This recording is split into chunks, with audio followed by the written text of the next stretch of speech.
Okay, back again. Now, the kinds of stuff that you are asking and I'm trying to respond to is not common among all Hawaiian discussions. It takes us maybe 2 or 3 steps beyond, and oftentimes even those within the movements themselves are not, I guess, party or privy to.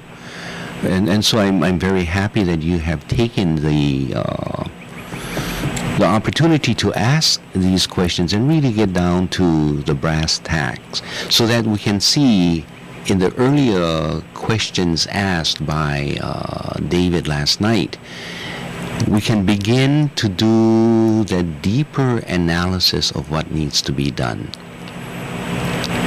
And so it's not merely the formation of an independent government that can be operational so that we can begin to tack in all of the 4 elements of a nation state. But I think there's something even more fundamental that we need to ask. And that question is, when we speak of Hawaiian sovereignty, what are we speaking of? On one hand, oftentimes it's the issue of indigenous people and their right to be free of the United States. And so if you take the perspective of, let's say, the United Nations Declaration on the Rights of Indigenous People, what they have done is they have cut aside just the indigenous people, the bloodline, the historical continuity of the first people of that land, and they say, okay, these are the people who we will address. When you and I talk about Hawaiian independence, is that necessarily the case? Well, even the native Hawaiians, the indigenous people, it's not all of them, nor is it, as far as I can see, the majority who is saying that, no, we want it limited only to our people. I believe that when you talk about Hawaiian sovereignty, people are talking about far more than that. The issue of who are the Hawaiian nationals, who are the people not by only bloodline but by allegiance and commitment to Hawaii, are wanting to address this issue of an independent nation. And these are some of the stuff that needs to be unearthed. These are some of the stuff that we try to address in the Native Hawaiian Convention. So that when you talk about a nation within a nation, you're only talking about the indigenous people. But when you're talking about independence, you're talking about opening up the walls, opening up the roof, opening up all the doors so that everyone who sees themselves as Hawaiians can become part of this Hawaiian entity. And yet, even within that entity, you have special places for the indigenous people. Now, the next question is, okay, so what you're talking about is just the form of this Hawaiian nation. But what is the essence? What is the i'o? What is the content, the character of that Hawaiian nation? We haven't talked about that yet. Because many people are saying we don't want to just form another nation where we have this continuing battle of who's going to be ruling, who's going to be the upper hand. Are we going to have a minority of people in Hawaii, let's say the indigenous people, who will have supreme rights just like South Africa, and you have apartheid, and you have constant battling. The same thing happened in Fiji, where they are saying, no, it's the Fijians who's supposed to be ruling, not the Polynesian Fijians, and certainly not the India Fijians, those who came from India, who make up about 50% of the population. And so you've had the overthrows and the rebellions, the Rembuka Rebellion, the Ganislao Rebellion, over who is to rule, without having come to conclusion among themselves as to what is, or is there a common dream. Hawaii needs to go through that dreaming process and come to consensus that, yes, this is what our values are. This is what the character of an improved society should be, rather than just getting an independent nation and then repeating the same kinds of disagreements and bad processes that the state of Hawaii and the United States has been engaged in. Oftentimes what you find is independent nations replicate their colonizer prior to their independence. So they are mirror imaging their colonizer. Is this really what we want? Or is this the time to address those questions and ask ourselves, what is the fundamental character of our people, our government, our nation?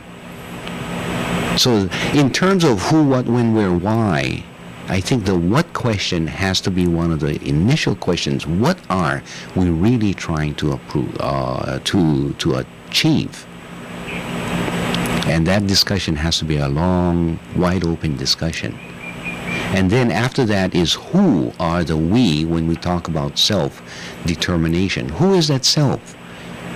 That question for many of us has been resolved. No, it's not only the native Hawaiians, but we need to include a wide variety of people from different religions, from different cultures, from different expectations, even those who are willing to challenge us and bring in new ideas. For example, we really don't understand the Islamic faith. We really don't understand the Jewish faith. And it's not necessarily Zionism. Jewry and Zionism are not necessarily the same.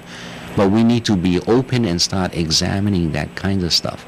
And what about the Taoists, and what about the Confucianists, and what about all these other great religions of the world? We need to have that discussion. The discussion of accepting people of different lifestyles, the gays and lesbians and all that stuff. And we need to be very clear about their acceptance into the community. So that in-depth discussion needs to take place in terms of the who are we bringing in. Normally what we do is we automatically jump to the how question. How are we going to do it? Shall we just block all the airports and continue flying metallic balloons wherever you have military installations to throw off the radars? Or do you take up arms and do your terroristic activities around wherever we find American soldiers? But that is too basic and too simple to get ourselves active. We need to address these other analytical things before we can move. Okay, I'm sorry, I've hold you on the line for longer than you expected. No, it's truly sobering. But you certainly present a very, I think, measured, level-headed, and sober perspective on these things. Mm-hmm. For me, I have no doubt on the what are we seeking in the way of the definition of ea. Mm-hmm. Mm-hmm. Certainly I think a lot of us understand that ea is not being boxed in by American, having American oversight. That's not ea. Mm-hmm. And who are the we? Well, to look back at the past as an example, what was lost. We know that Ke'aupuni, Hawaii, was composed of both the Aboriginal mm-hmm. and non-Aboriginal Hawaiians. Yes. And so here again, I think I'm pretty clear. Mm-hmm. Just as an example, I mean, when you see you've run across people who come from elsewhere and are without the koko, mm-hmm. but they are very much one with us in spirit and heart, mm-hmm. and mind. But we really cannot at this point, I guess, call them Hawaiians because they haven't been formally naturalized. Yeah, that process is not hasn't occurred now for a long time. Yeah, right. Since before the coup. Yes. Of 1893. But I have no doubt such people were the process available. They almost certainly would seek to undergo that process, and so they too would become a Hawaiian national. At that point. Yeah. Yes. Right.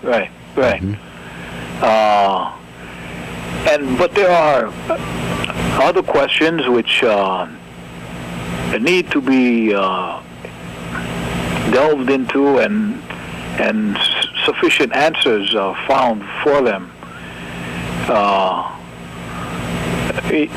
The operational questions, yeah. I mean the nuts and bolts of putting a country together. The nitty-gritty, yes, operationally, of having a state. And certainly these things must be given attention. But at this point, we are so, knowing the things that we know and wanting to assert them, and then experiencing the, I don't know, what would you call it, retaliation? I guess I would refer to it by the occupier. That comes to the forefront in our minds. For so many of us, rather than these other, I would say, equally as important matters. I know that there are people who have given thought to them. Certainly, you are one of them, and for that I'm grateful. I know there are greater minds than me who have thought about these things and are even now seeking these solutions. But what you've told me, Pocha, is really is disappointing. Frankly, it's discouraging. I think, and what I'm trying to do is not discourage you. Of course, I'm trying to make sure that our clarity of thinking, so that we don't just nod to the choir. But we need that clarity of thinking so that when we are faced with those objections, we know we have done the analysis previously and we can confront those objections. And what I'm telling you is exactly what I've run into when going into the court systems. For example, this estoppel argument is one I had to raise when in the Sand Island cases that I had represented in the circuit court. Where I said, where's your jurisdiction? You have absolutely none. And they said, well, you don't have a governmental form, and as a result, you cannot even raise the issue of jurisdiction. And my response is, you are stopped from even arguing we don't have a governmental form when you and your government are the very ones who have killed our government, have invaded us, have stopped us from operating, and now you use that very victimization that you created as a basis to deny us our rights.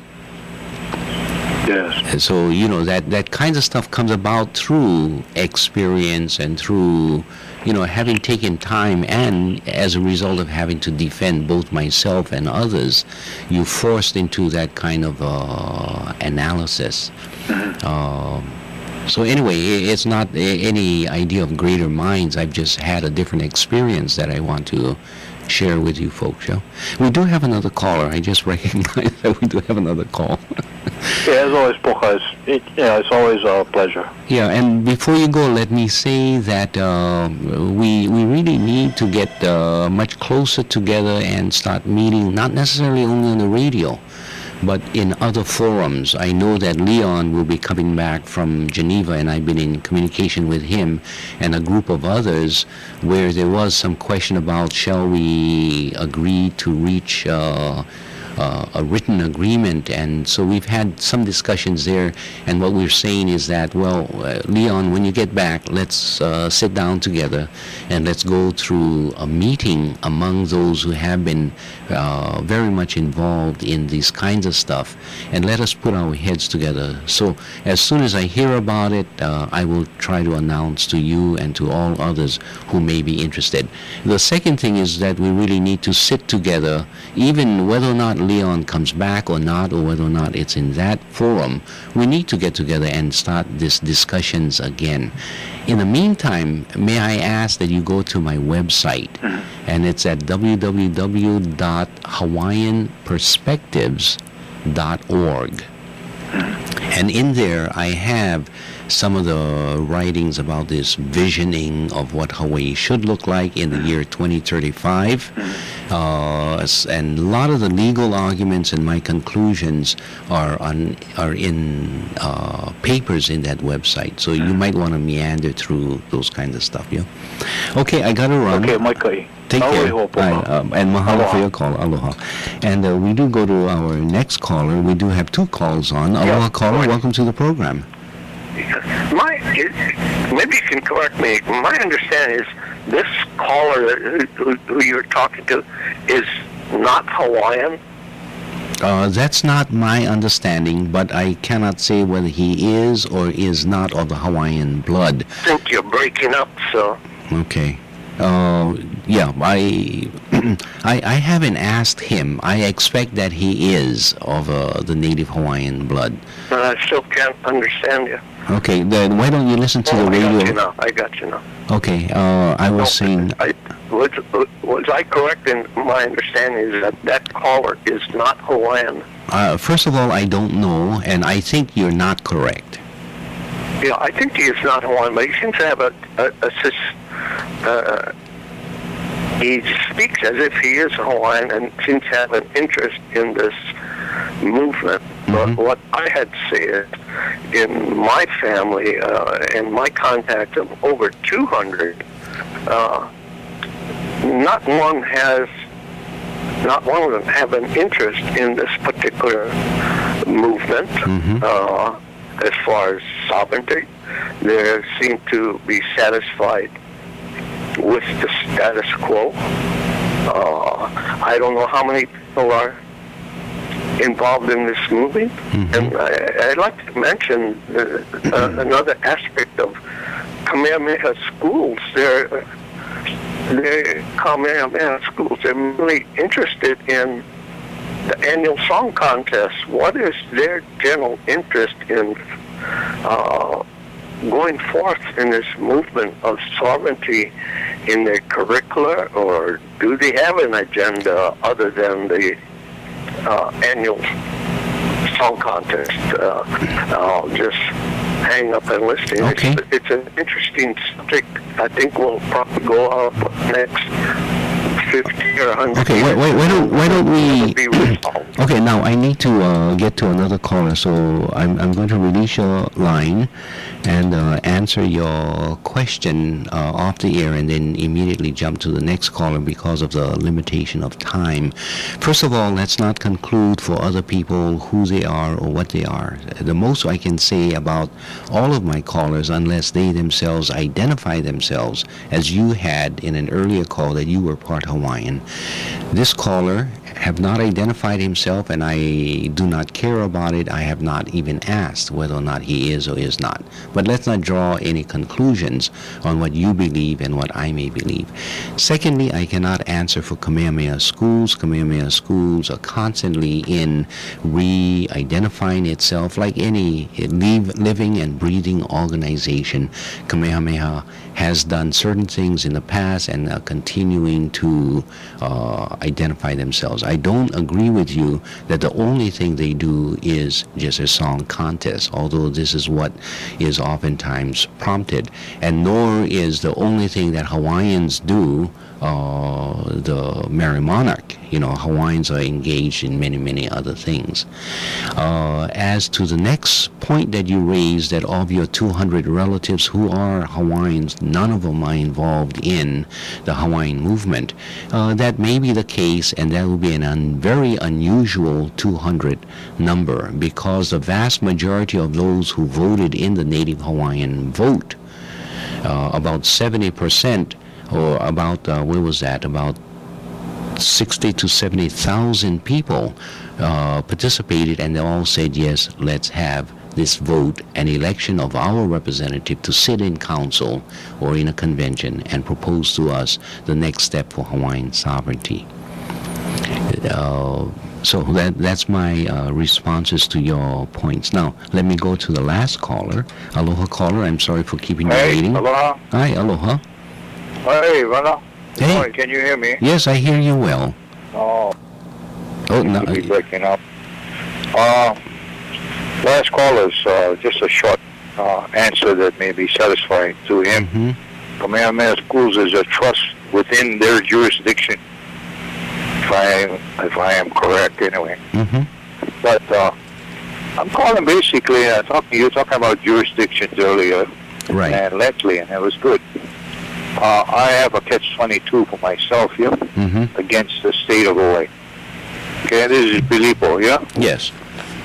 In my appeals, I contested the state had no jurisdiction. They took me to trial. I defended myself, basically. And, of course, I lost, And I was locked up, incarcerated during my trial, which prevented me to have the freedom of doing what a normal counsel would be doing, Mm-hmm. And anyway, and then the appeals, I won the appeal, But it's a catch-22, because what happened is the state, I didn't win because I was a Hawaiian national. Right. I won because they defaulted on their laws and their rules. Okay? That's correct. Now, many people tell me, oh, now you can sue them. But for me to sue them for a remedy, I have to go back and recognize their jurisdiction. Mm-hmm. Where do I go to sue them? What court do I go to without recognizing their jurisdiction? Mm-hmm. And that's been the thing that has made me hesitant Yeah. insofar as seeking remedies, Yeah. of all the expenses I went through, And you... 1 year and, and 60 Pilipo, days. I'm going to have to interrupt you because we just don't have enough time. So let me say that you actually would be wasting your time, because if you should bring a lawsuit, they would raise the defense of sovereign immunity, especially when you attempt to sue the judicial system, and it simply would not work. And you're correct in saying that in your particular case, it wasn't your winning the case or proving that they had no jurisdiction. The Hawaii Supreme Court simply said that they did not proceed appropriately. They should have at least given you the right to argue your case and your belief at that time, and the judge erred in not allowing you to bring that evidence to court. So many people will reach different conclusions based on the mere win or loss, release from prison or not release from prison. In your case, the term is you got screwed, because during that appeal, and you were convicted for, I think, misdemeanor, and as a result of that, you should have been released while the appeal was pending. But because you didn't have counsel or effective counsel at that time, I don't know what happened to your motion for release, either on your own recognizance or on bail. I recently went through a very similar case. They tried to keep the guy in jail for a year, and I stepped in and I moved to release on his own recognizance. And the judge said, there's no question about it, he's entitled to it. And so released that client. And I'm very sorry, we got to run.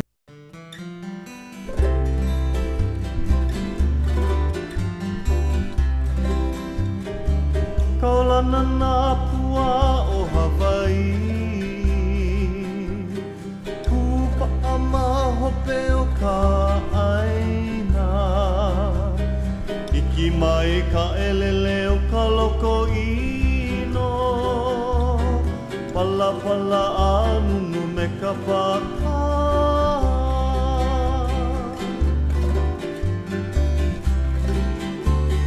Pane mai Hawaii moku o ke ave,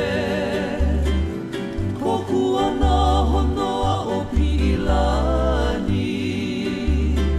Ka ko'o mai ka ua i o mano, pa'apu me ke one o ka kuhi hewa.